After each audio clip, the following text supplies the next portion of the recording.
चलिए, मेरे प्यारे विद्यार्थियों,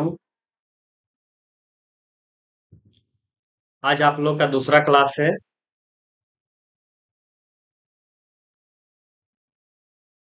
पहले क्लास में जो भी चीजें बताया गया है, उम्मीद करता हूँ आप सभी लोग उसे अच्छे से समझे होंगे।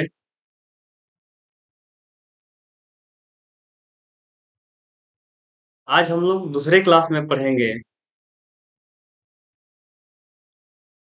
कि प्राचीन भारतीय शिक्षा प्रणाली, यानी कि जो पहले की शिक्षा थी, वो किस प्रकार की थी। क्या हमारा जो वर्तमान में शिक्षा व्यवस्था है, इसी तरह थी या इससे भिन्न थी। तो इसके बारे में आज हम लोग जानेंगे। तो प्राचीन काल में गुरुकुल प्रणाली प्रचलित थी। जी, प्राचीन काल में गुरुकुल प्रणाली प्रचलित थी, जहां छात्र अपने गुरु के साथ रहकर जीवन के हर पहलू की शिक्षा ग्रहण करते थे। यह नैतिक और आध्यात्मिक विकास पर केंद्रित थी। यह विषय शिक्षा जगत में अत्यंत महत्वपूर्ण है। इसके अध्ययन से न केवल ज्ञान में वृद्धि होती है, बल्कि व्यवहारिक जीवन में भी इसके बहुत सारे लाभ हैं। जब हम प्राचीन की गहराई में जाते हैं, तो हमें इसके बहुआयामी प्रभावों का पता चलता है।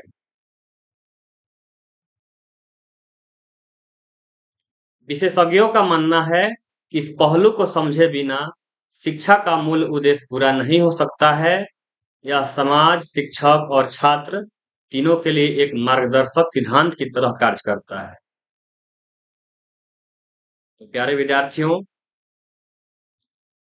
आप लोग को इसका निष्कर्ष बता दूं कि जो प्राचीन भारतीय शिक्षा प्रणाली थी, वो गुरुकुल के नाम से जानी जाती थी।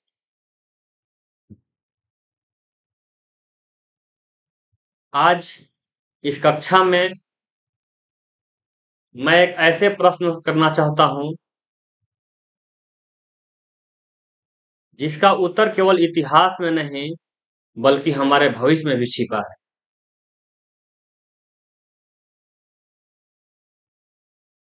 तो आप लोग बताइए कि भारत को विश्व गुरु क्यों कहा जाता था?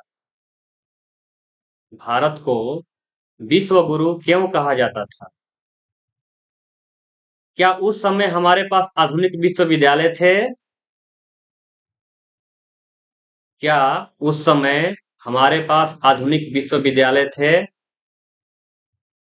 क्या हमारे पास स्मार्ट क्लास, इंटरनेट या कृत्रिम बुद्धिमत्ता, जिसको एआई कहते हैं, वो मौजूद थे? तो इसका जवाब होगा नहीं। फिर भी दुनिया के अनेक देशों के विद्यार्थी भारत में क्यों आते थे?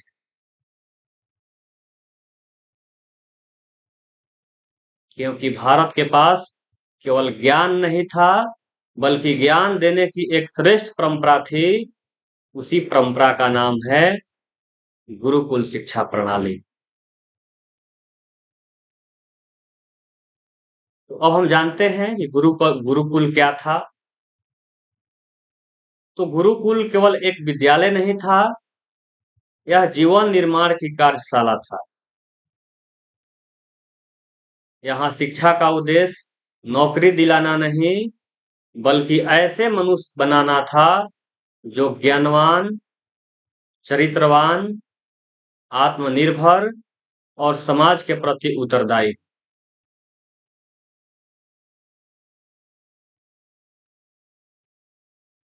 आप लोग बताइए कि गुरु का अर्थ क्या होता है?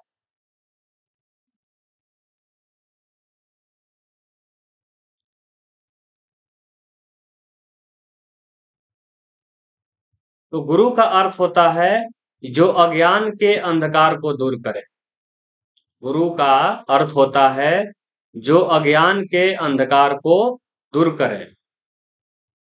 और कुल का अर्थ होता है आश्रम या निवास।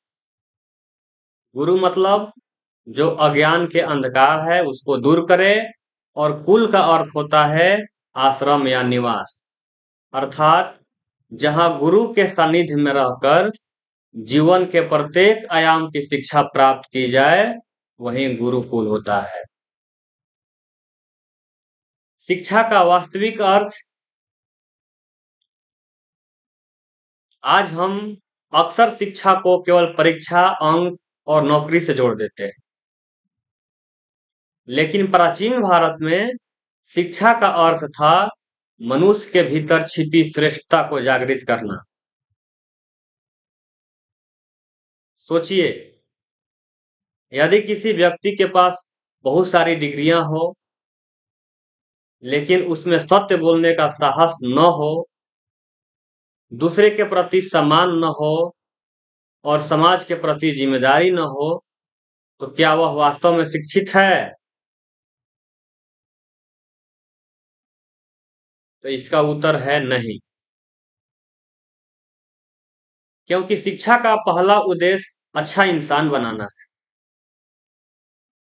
तो गुरुकुल की विशेषता यह थी कि गुरुकुल में शिक्षा केवल कक्षा तक सीमित नहीं था।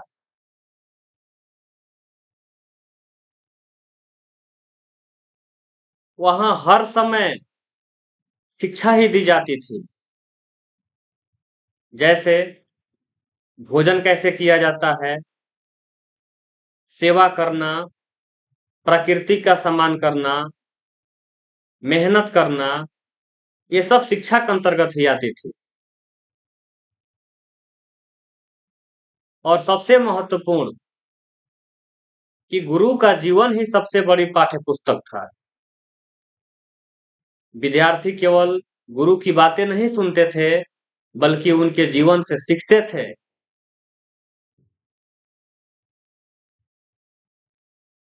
बहुत सारे लोग सोचते होंगे कि गुरुकुल में क्या पढ़ाया जाता है। कुछ लोग ये भी सोचते होंगे कि गुरुकुल में केवल धार्मिक शिक्षा दी जाती थी। तो यह बिल्कुल गलत है।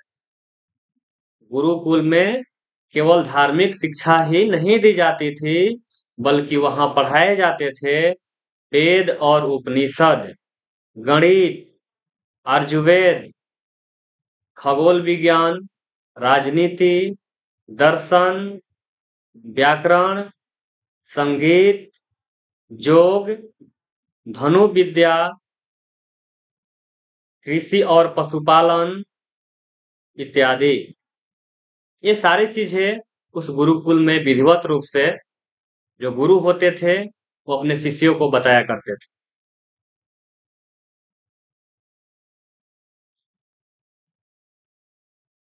आज की शिक्षा के लिए संदेश। अब सबसे महत्वपूर्ण प्रश्न है कि क्या गुरुकुल प्रणाली आज भी प्रचलित है? तो इसमें मेरा उत्तर होगा हाँ।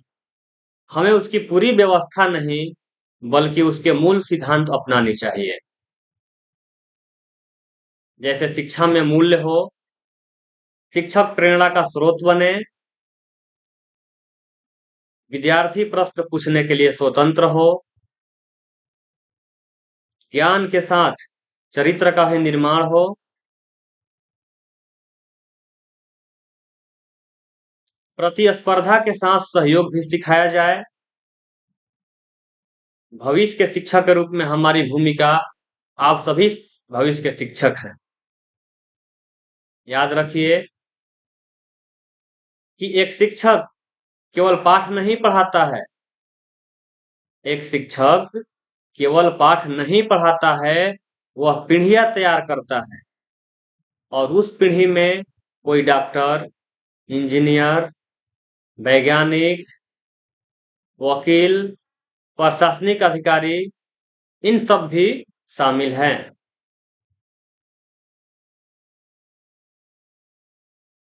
प्यारे बच्चों, मैं अपनी बात एक विचार के साथ समाप्त करना चाहूंगा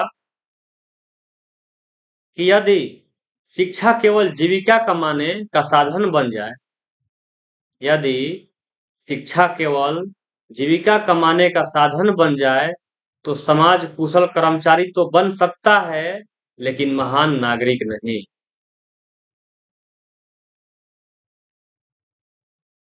गुरुकुल हमें यह याद दिलाता है कि शिक्षा का सर्वोच्च उद्देश्य है ज्ञान देना, चरित्र गढ़ना और मानवता को विकसित करना। इसलिए भारत की प्राचीन शिक्षा प्रणाली आज भी केवल इतिहास का विषय नहीं, बल्कि भविष्य की शिक्षा के लिए एक प्रेरणा है। अंत में एक छोटी सी पंक्ति के साथ आज की क्लास को समाप्त करना चाहेंगे, और वह पंक्ति इस प्रकार है कि शिक्षा का मूल्य इस बात से नहीं आंका जाता, शिक्षा का मूल्य इस बात से नहीं आंका जाता कि आपने कितने पुस्तकें पढ़ी, बल्कि इस बात से आंका जाता है कि आपने कितने जीवनों को सकारात्मक दिशा दी। धन्यवाद। अब अगली कक्षा में हम लोग प्राचीन भारतीय शिक्षा प्रणाली की विशेषताओं, उद्देश्य और आधुनिक शिक्षा में उसका प्रासंगिकता का विश्लेषण करेंगे। आज के लिए इतना ही। धन्यवाद।